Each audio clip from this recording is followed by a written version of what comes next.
সম্মানিত দর্শকবৃন্দ, আসসালামু আলাইকুম ওয়া রহমতুল্লাহ। আশা করি আপনারা সবাই ভালো আছেন, সুস্থ আছেন। গত ভিডিওতে হযরত আদম আলাইহিস সম্পর্কে আলোচনা শেষ করেছি। আজ আমরা আল কুরআনে অতীত জাতির ইতিহাসের ষষ্ঠ পর্ব হযরত ইদ্রিস আলাইহিসসালাম সম্পর্কে প্রকাশিত ভিডিও করতে যাচ্ছি। আমাদের ভিডিওগুলো রোডওয়েজ রেডিও খানা চ্যানেলের মাধ্যমে ধারাবাহিকভাবে প্রকাশিত হচ্ছে। ভিডিও চ্যানেলটিকে শেয়ার ও সাবস্ক্রিপশন করুন। হযরত ইদ্রিস আলাইহিসসালাম একজন উচ্চ মর্যাদার নবী ছিলেন। আল কুরআনে তাকে সত্য ও উচ্চ মর্যাদার নবী হিসেবে আখ্যায়িত করা হয়েছে। হযরত ইদ্রিস আলাইহিসসালাম কোন সময়ের নবী ছিলেন তা নিয়ে মতভেদ আছে। কারো মতে তিনি হযরত আদম আলাইহিসসালাম ও হযরত নূহ আলাইহিসসালামের মাঝামাঝি সময়ের নবী ছিলেন। তাফসীরকারগণ বলেন যে আদম আলাইহিসসালাম 1000 বছর বেঁচে ছিলেন। এরপর ইদ্রিস আলাইহিসসালাম 308 বছর বেঁচে ছিলেন। এরপর হযরত নূহ আলাইহিসসালাম নবুয়ত লাভ করেন।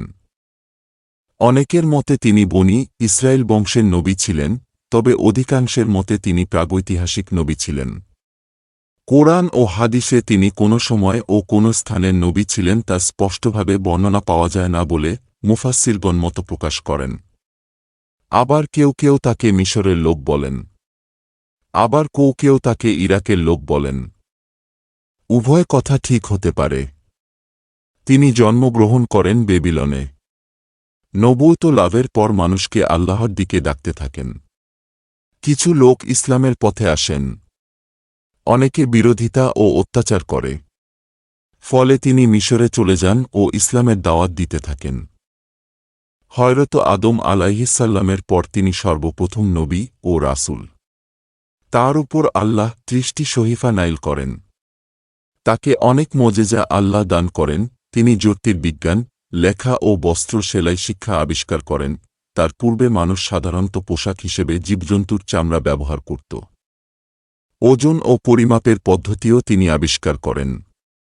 তিনি অস্ত্র আবিষ্কার করেন এবং তার আমল থেকেই অস্ত্রের ব্যবহার হয়ে আসছে।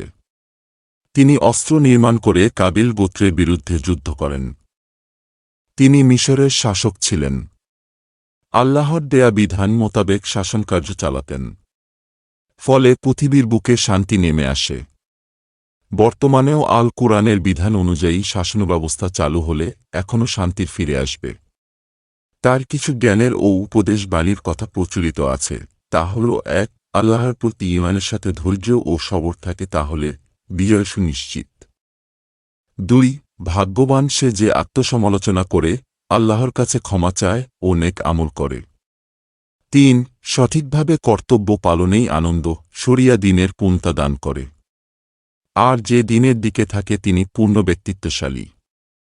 আল কুরআনে 2টি স্থানে তার কথা বর্ণনা করা হয়েছে। তাকে সত্যনিষ্ঠ ও উঁচু মর্যাদার মানুষ হিসেবে অভিহিত করা হয়।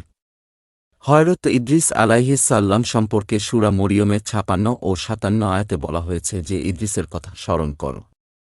তিনি একজন সত্যনিষ্ঠ মানুষ ও নবী ছিলেন, আর আমি তাকে উচ্চে উন্নীত করেছিলাম। সূরা আম্বিয়ার 85 আয়াতে বলা হয়েছে যে ইসমাইল, ইদ্রিস ও জুলকিফলের কথা স্মরণ কর, তারা সবাই সবরকারী ছিলেন।